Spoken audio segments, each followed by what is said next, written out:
Hello, everyone. How y'all doing tonight? Said, let's please have a warm round of applause for our first poet of the night, Mr. Sebastian. That sounds good. All right, so I call this one the jar. It's a metaphor. Let's see if you catch it. Forever incompressible, yet we always find that fragile jar to contain the overwhelming beating from the spirits of our hearts. They cause immortal strife, permanent resident, never to depart. The paintbrush dips in, then strokes of pain become art. We love what's ours, yet fear the loss. Unlike God, we're truly not ready to bear the cost of what it is to sacrifice the one for whom my life I'm ready to die. The mere thought of it brings forth moisture, rain, clouds cry. It's not that I'm truly selfish or insanely jealous. I'm just tired of the perpetual disrespecting. So here's a recollection of trepidations that steal my sleep. I damn myself, oversaturated, now the anguish seeps. I wish that I could control the pressure of the current, incapacitated because I remain consumed by this moment, a projection from my mind's eye of heart-wrenching pain. I deserve this jacket, zippers, and straps to contain my insane. The problem is, am I wrong for fighting for these morals? Set free by this society, run amok and torch the laurels. There remains not a garden from which fruit can bear. Just one fleeting emotion remains, so please be scared. How can I accept such a dejected sense of self-worth? Was it not love that bore creation of the universe and this earth? Then how can we continue to set ablaze these ethical standards? A precious gift we dropped, how sallow we are to be heavy-handed. We dropped and shattered the one force that binds, because it taught us that our hubris was conceived of our minds. Yet that seed, the one of envy and greed, planted and given sun, because it is the root of the tree of knowledge about skinful fun. Sexual immorality would be abolished if love were to endure, a concept brazenly accepted, yet society remains demure. About growing up and loving, becoming a true community. It goes against that gentle touch, devilish whisper in our ear. To all turn blind, stripped down, clasped hands, the music sets in. The devil won. We graciously bathe in our pool of sin. Yet here, an object removed from the tick-tock of the universe, I have waited too long. The hope died, called a hearse. The heart beats its last, the soul is carefully pried away. No turning back, relief, a last word it will not and cannot say. For if it was eye to eye with us, based on our stained robes, we would become dismantled, beaten, ignited, set to explode. For we are the definition of the jar. We fell and will never be revived. We are the executioner resultant from our inordinate pride. Yet who can save us from our lust, greed, and distrust? It's become inherent to our existence, willingly self-destruct. When all that was necessary was a simple I love you. I'm sorry, I didn't mean to. But the demon remains haunting. I reacted too harshly, for the weakness inside was daunting. I tried to contain myself, yet conjectural emotions overpowered. This Novocaine society, self-worth has not empowered. So I remain weak, scared, numb to all of my brothers. Damn them, I hate them, I'll kill them, please bring another. I have a taste for blood because I was born into it. Lied to, the deception that life has never been worth living. Can I ever wipe clean this slate? A rhetorical question at best. For 'twas not I that birthed me, but I could bring rest. The debate remains over authority. Do I have the right to do so? Or should I resolve, find myself, and try to heal this broken soul? Okay, let's bring our second poet of the night. Please give her a warm round of applause, Miss Kia Love. Can't even see nobody. I don't need the mic. I'm already loud. This piece is called Evolving. Dr. Love. That's how I introduce myself. But I just say that because my last name is Love. Did y'all know love spelled backwards is evil? Not evil, but evil. See, there's a difference. Now, evolve, to me, is short for evolve. Because love makes you evolve whether you want to or not. Love changes you for the better or for the worse. You become engulfed into just the thought of love. Now, when your mind is engulfed in love, you start thinking about making love, surrounding yourself in love, and it starts to consume you.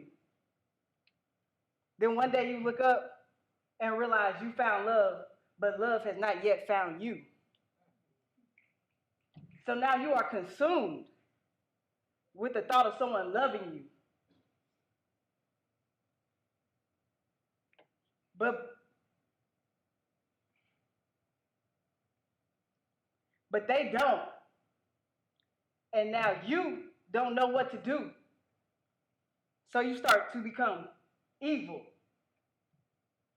Now you start evolving because you gave your heart and love to someone who did not give it back. Your mind becomes twisted and your heart is scorned.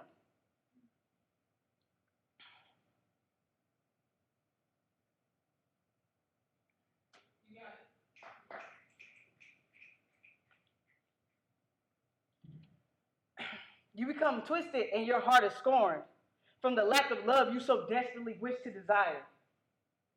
All you think about is the thought of love and a life together. But it's the life you can't have because they don't want you. Now you're asking why. Why don't you love me? What did I do wrong? Now you cry and beg, scream and kick. And when you're finally over the thought of love, you have totally evolved into a person who just doesn't care. But in the back of your mind, you know good and well you care so very deeply for the love and what it can be and what it can mean. But if you ask me what love means, I'm going to tell you it just means my last name.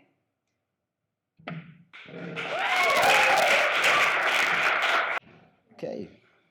Let's bring our third poet to the stage, Miss Future Superstar herself, Dominique. Alarm 1. Alarm number 2. Finally wake up after the third snooze. Hop out the bed. Turn my swag on with no more time to lose. My passion for fashion is a gift that I will always embrace. Arrive to class, always fashionably late. In class, I participate, oblivious to the confused speculations when I articulate. During the day, I already know I don't have time to eat.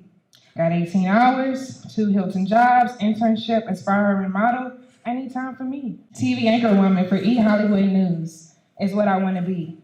Dress up, carry myself, and network as if I'm on TV. Carrying over 100 pounds of equipment, dreams on my shoulders. Life gets heavy sometimes, but to be an anchor woman, you have to have ambition and the courage to move all those boulders. So close to graduation, I can almost taste it, man. I take my insecurity and doubts, look them in the eye, and face it. Motivated by my grandma and papa's countdown to retirement, harvesting all the potential in the world and releasing it from solitary confinement. My mother's angel, my sister's keeper, role modeling, teaching them to be leaders. Basketball has taught me so many lessons, man. I miss blocking shots into the stands, or even turning up in the locker room sessions. Through hooping, I met Casey and Maddie, my best friends. We go everywhere. We're gonna chase our dreams and have each other's back to the end. Being pursued is a part of life. Like buses, relationships come and go left and right. I'm a rose in a thorn bush. It's not easy to delect from my nectar. Gotta stay far from the devil and all his distorted pleasures. The beauty of life is having fun. Memories of countless late nights waiting to see the sun. The sun rises and everything I did before is so yesterday. I'm diving in head first to see these opportunities that come my way. Shawties went from underage local fragile peaches to grown-up shawties in condos and beaches. No new friends, I'm rounding with my day one shawties to the very end. Digging it, digging it. So we got our fourth poet of the evening, Mr. Alex. It's like handwritten poetry. I'm actually going to freestyle for everybody. That's what I came here to do. And so in order to do that and to kind of validate myself and make sure everybody knows that this is all 100% like no paper up here. Well, I guess there's paper right here. You can just move that right there. This is all off the top of my head. I would like a topic from anybody who's willing to shoot one out real quick. Walruses. Walruses. Yeah. That's perfect. It's weird. I like it. Okay. I keep straining my ears to hear a sound. Maybe someone is digging underground. Or have they...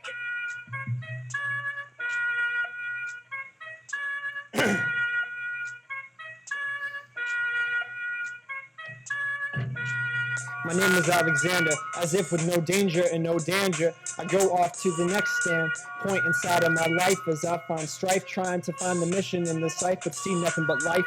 Inside of my head, there's nothing but red and murderous mad material, and I deem it dead. When it hits the paper, it's like a slaughter. There's laughter in between, but it's awfully forgotten. All of a sudden, I'm hitting shots, and I can't even get in between what is really rotten. Trying to look in between to the third mind and the third eye as I see what is inside.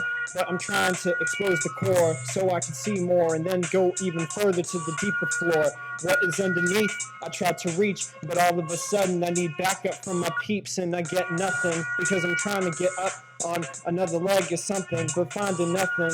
So I gotta find my own path and flick my own wrath, and all of a sudden I'm left in nothing but a bloodbath. I'm just doing my own thing and dropping bombs, and my confidence builds up as I keep going on, trying to move away from the mic for a minute, but the skinny white boy up here will never finish. I'm just keeping up my shit like Wonder Bread, and I'm doing it as the best I can off of my head. My instantaneous creations creating elation, and all I can do with no plausibility and relation is just come up and spit up mad words, cause I'm doing this and I'm leaving you with stitches and verbs inside of your head and find different brain to Fred, and all of a sudden I'm like Bane and Fred. I'm doing my evil it platonically, and I might drop bombs coincidentally, but no siree, not for me.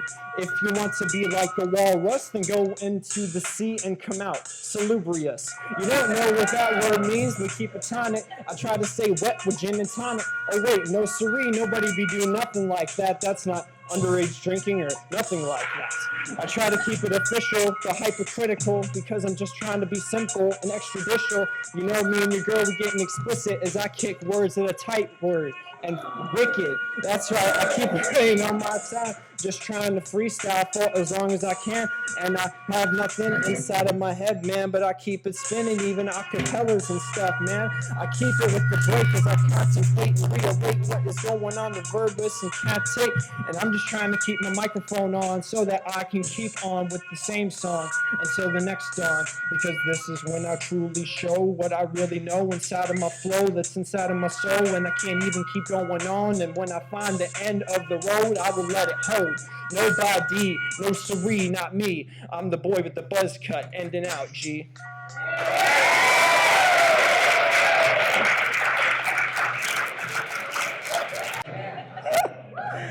I wasn't ready. Like, I didn't even know that was gonna happen.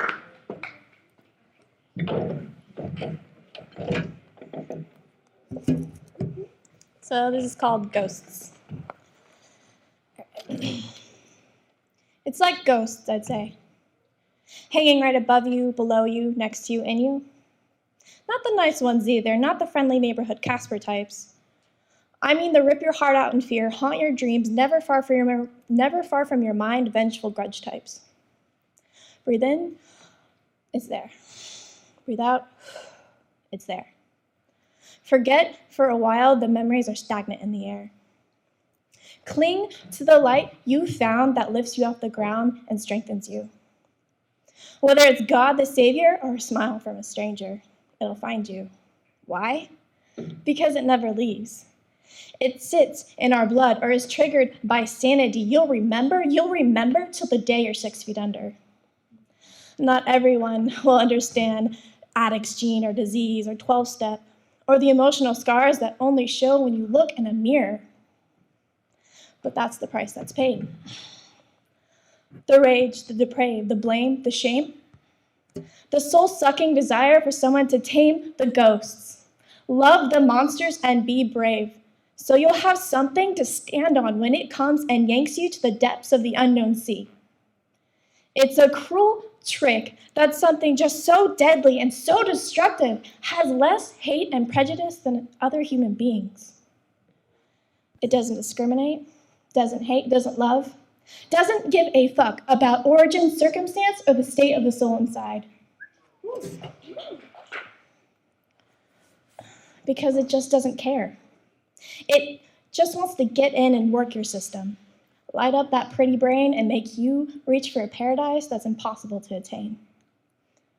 Fuel love and dreams with demons and shadows that aren't really there and never will be once you break free from the madness. Just leaves an empty place inside and screws with your head, a ball of rage, self-hate, and nightmares, and fear. Always fear. Hidden and unseen, looking you would never know, just beneath the surface, just under the skin, waiting and watching for a chance to begin. Others never knowing what's within.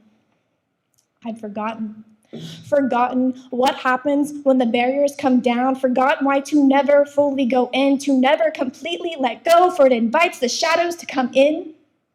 Now I know, now I remember, now I fear. Because the sharp fangs and piercing blame don't reach me there. Nothing reaches me there. No feelings, no memories, no thoughts, no fears, no cares, no wheres, no air. Nothing but numb. Not a blissful numb, no, I've felt too much for that. Just numb and a desire to sleep with porcelain. For a moment, I wanted it back. When it cleared, that's why I fear. Because I know without the fear, it would be dear and near. I've seen it too many times, walk in and take every drop of air. No, it silently sleeps in my blood, waiting, always waiting, until I am beyond cares, until I am like a ghost, until I am forever numb. Thank you.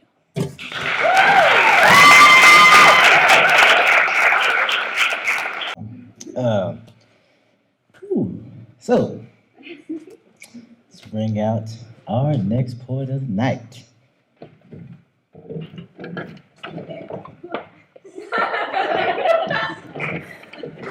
Me.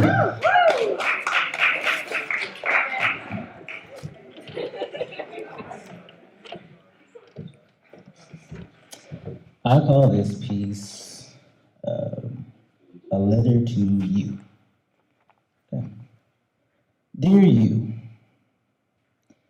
the way you caress me is something I've never felt before.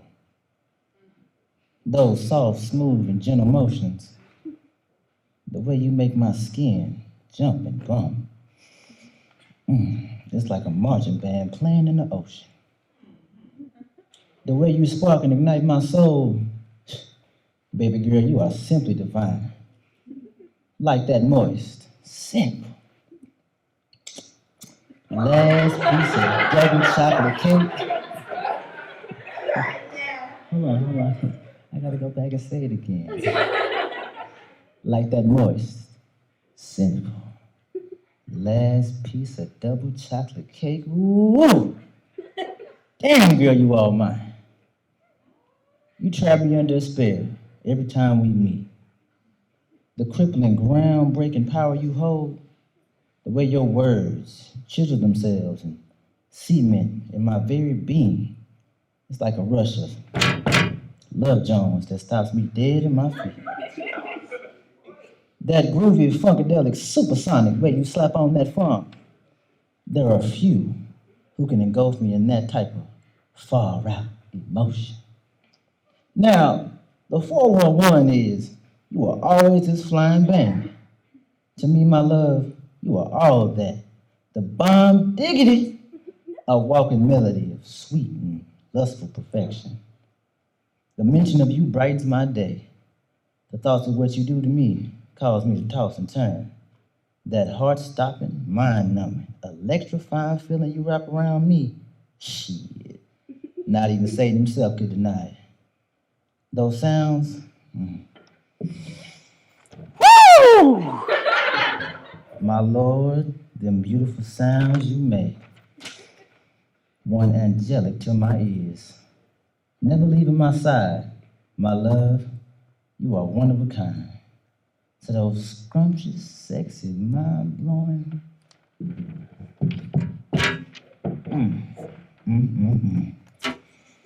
To that simple.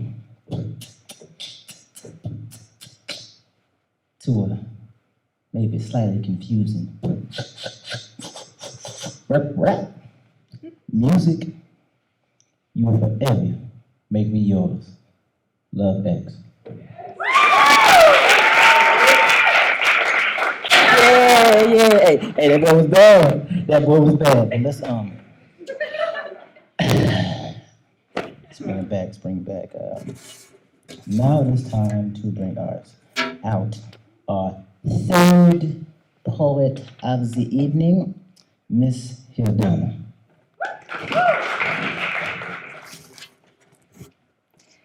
This is The Woman at the Well. Dear woman, I am scared for you. I am scared for your life and I fear for your mentality. You have continuously paved yourself for a path of lies and deceit. Dear woman, I am scared for you. In a time where empowering women has become a place for justification, I fear for your legacy. You have become so consumed and obsessed with the ideology of number 10 that you have forgotten that beauty is more than skin deep. Dear women, I cry for you. You thrive on Photoshop fantasies of perfecting your flaws to make it a reality when you should be looking for the perfect picture that he created on brutality. Instead, you have given yourself away to sexual immorality, which has taken pieces of your spirituality. This is actuality. Your heart beats only at recognition of the figure of your body that is your vitality. Dear woman, I ache for you. As you slowly lose yourself away to gain acceptance from a man who never cared for you and fall into society's lies of less equals love. You let him break into your heart cardiac arrested when you are only just friends. Maybe I'll take off my shirt for him. Maybe I'll take off my pants for him. And before you know it, you have reached third base and found out that what it is not the basis of your creator's plans for you. Dear Eve, you have listened to the wrong voice and have talked and taken a huge bite of deception. Not walking in your absolute artistic design, instead of confidence, you have given yourself away to compromise. The media has become your Bible. As you flip through pages looking for revival, you have become a disciple to your flesh. And I fear for your children because, let's be real, this is a cycle. Dear Eve, did you forget you were a bearer of generations to come? You are Sarah and Rachel, the reason for many Isaacs and Davids, but you are losing sight of God's design to bear many Ishmaels. Did you forget you are a masterpiece designed by the mastermind, every part of you perfectly aligned in the architect's design? You are royalty. You are rags of Jezebel when who you really are is Esther. Please take off your mask and take your place as a leader. Don't be a hard rock when you really are a gem, baby girl. Stop living like a slave when you were made to be a queen. Cinderella, put on your glass slipper, and your prince will come for you. Dear Ruth, you will find your Boaz, and he will love you like Christ loved the church. And you will be his Proverbs 31, and he will be your Ephesians 5, and will know you are fearfully and wonderfully made, and you are worth far more than rubies. That you are not defined by your nail color, nor the texture of your hair, nor the shape of your lips, or the silhouette of your body. He will not limit you on a scale from 1 to 10 because the scale cannot contain what you hold. That you do not need validation from anyone to be who you were made to be. and he will call you queen, dear woman.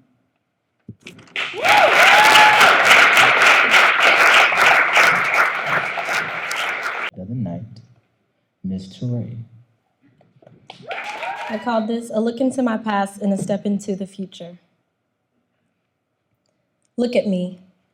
For 19 years, 322 days, I have been defined by what you've done. Been living the life that you want. And even when I object to what you've already decided and declared for me, your emotions cannot be overruled because you hold the gavel that overpowers my pleas. Look at me. Am I living up to your dreams? All your expectations? You know, you've never even once asked me what it is that I aspire to be, what my dreams are when I lay my head down at night to go to sleep. Look at me and look closely, because things are not what they appear to be. But let me share with you what it is exactly that I see. Your love, or better yet, the lack thereof, has shattered my world apart. And I'm still picking up the pieces of that child's broken heart. And you thought for some odd reason that because I was so young, that your divorce wouldn't affect me. Well, how old would I have had to been to meet your qualifications to have gotten the attention that I seeked? And maybe because my earliest memory is of the two of you at each other's throats, I would much rather just walk away in silence than to start a war. And while you continue to yell at your newfound companion, what you failed to see or hear were the cries of help that I screamed out from behind closed doors. And I lay paralyzed as a steady river flowed from my eyes, and what was left of my heart shattering from the pain and the guilt of things I wasn't strong enough to stop and that I sure as hell didn't start. And they keep telling me forgive and forget. And I've tried. I've tried to forget, but I was 8 and you were my brother. And instead of forgive and forget, they should really say forgive and grow. And because of the things that he did and the things that you continue to do, I am growing day by day, becoming my own, making my own path, singing my own song, and going my own way. And so I write. I write to remember what is true. And no more will I let your actions define what I do. Because I write my story, this story, in spite of you.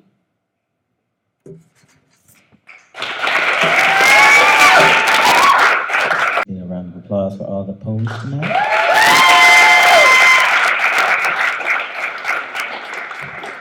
Okay, so now comes the rather interesting part of the evening. I'm going to open this mic up for anybody that feels they have a word on their mind and they want to speak it.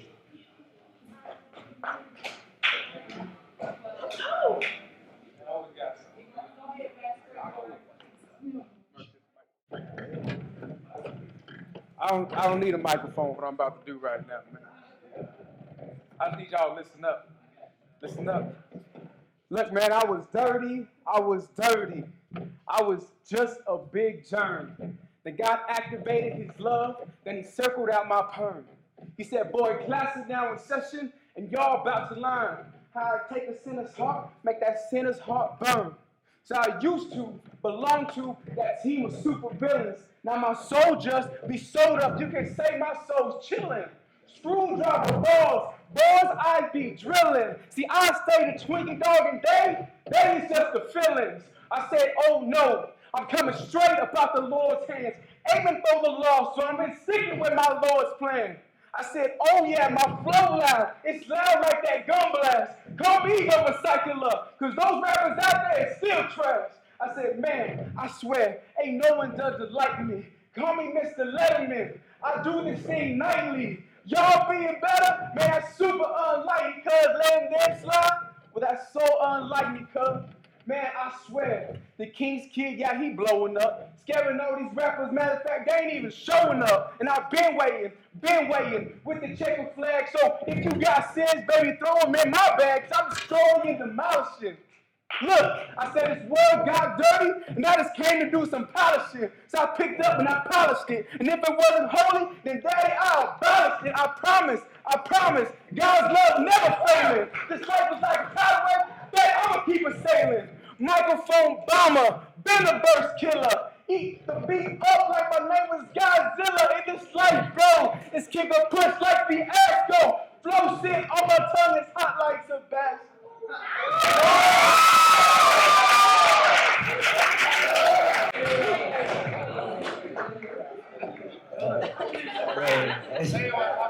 I, I can't make this stuff up, man. I can't write this stuff. See, everybody doing that. I don't even want the mic no more, dog. I don't know if anybody else. Oh, you? Anybody?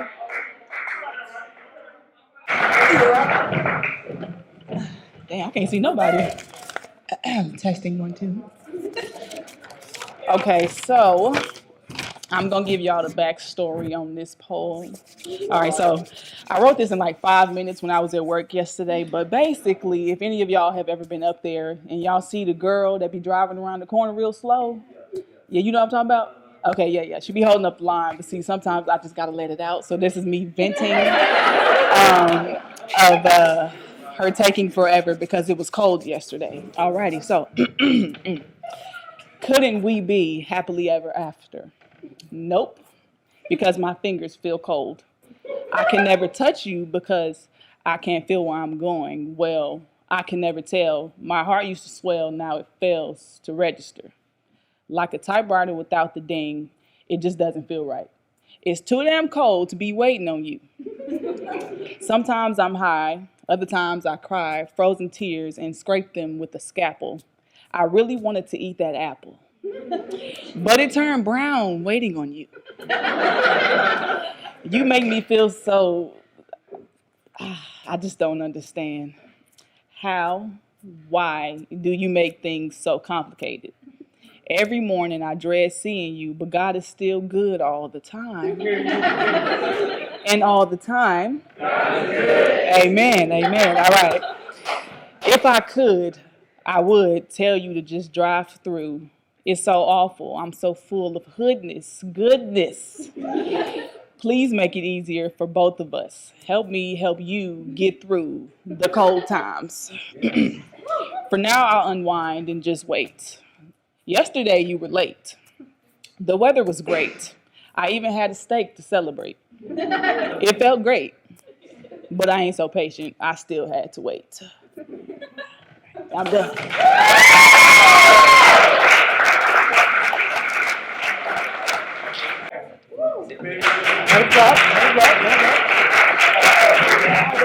There you go, man.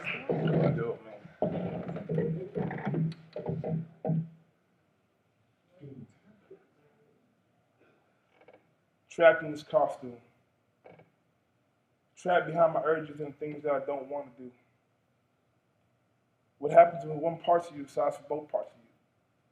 I know you're looking at me thinking it's illogical. You can't control your desires. You can't control your lusts. What about when temptation comes and it's been a while since you bust? I'm just being transparent. Don't look at me and judge. I'm speaking for everybody that didn't have the courage to stand up. Even Paul, one of the greatest in the Bible, found it hard not to make worldly desires his idol. What's that thing we're all trapped in? Let me tell you about flesh. Sounds like a harmful little word, huh? F-E-L-S-H. Non-intimidating. This same word is attached to the verb that causes us to hurt. Same word is the word that we have to constantly rebuke, but some think it's absurd. Sometimes I just want to cut it. Sometimes I just want to rip my flesh off. But then I think, nah, that'll hurt. It's too stupid. So then I turn to narcotics and alcohol, risk being alcoholic, trying to abolish this costume. Yeah, it takes away the pain for a night, and then sorrow comes in the morning. No one ever wakes up like, damn, it feels awesome to be hungover. But we look at people crazy when they say it's been 2 years since when they say they 2 years sober. Man, I wish I had discipline. I wish, but I'm not strong enough. I wish I was more diligent in my walk of faith. Man, I wish I wasn't a hypocrite. Telling my brother he shouldn't take a hit, then he turns around and looks at me like you did. How can I remove myself from the suffering? How can I change my life around the path where I prosper? I've turned in every direction, but it's time I pointed y'all to the gospel. That's where I messed up. By the time I tell you about the man, the myth, the legend, my brethren, his name is Jesus. Let me tell you about the Son of God, who is God simultaneously. Let me tell you about a man who was shamed yet stands shamelessly. Let me tell you about a man who put on this nasty evil costume called flesh, walked around and took in the pollution of air upon his breath, and was perfect. He walked among the earth without sin. He had the urges and temptations and fought the fights we shared among each other. In other words, Jesus was a bad mother. Let me tell you about this man who brought healing to the sick, sight to the blind, life to the dead, and left us once with thorns piercing his head. Let me tell you about the man who was righteous for 33 years and changed the world with only 3. He died for us. He died for you. He died for me. He died for your haters. Give it to him. Give it all to him. You can't fight this battle alone. You're not strong enough. But you have a God that is. Give it to him.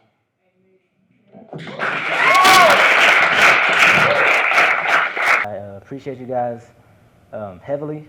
Like you don't really understand. Like putting this stuff together is I don't put it together in like an empty feeling, if that makes sense. I don't put this stuff together to get numbers or to be popular or some shit like that. Like I put this stuff together because I feel like there's a need for it. The whole purpose and the reason I call it Blackout is because when you're growing up, a lot of times if you get mad or you get pissed off at your parents or pissed off at anybody for that factor, if something really bad happens to you, you go through a tough experience, people never tell you, go tell somebody. Be pissed off. Be angry. Be happy. Like, a lot of times people walk around as if emotions don't exist. Or in this case, you black them out. And so, for me, calling it Blackout, but going against that, you express yourself. Whether it be pain, whether it be happiness, whether it be sadness, you put it into words and you share it with strangers because you don't know who else shared your experience. So with that being said, I thank y'all for coming out. We're gonna do it again next semester. Probably like later on in the semester after track season over with, because you were gonna be tired. And so I really wanna do it. Huh? Oh, we got mad candy left. If you wanna go get some candy. We got shirts too. Again, appreciate y'all for coming out. Check us out next semester.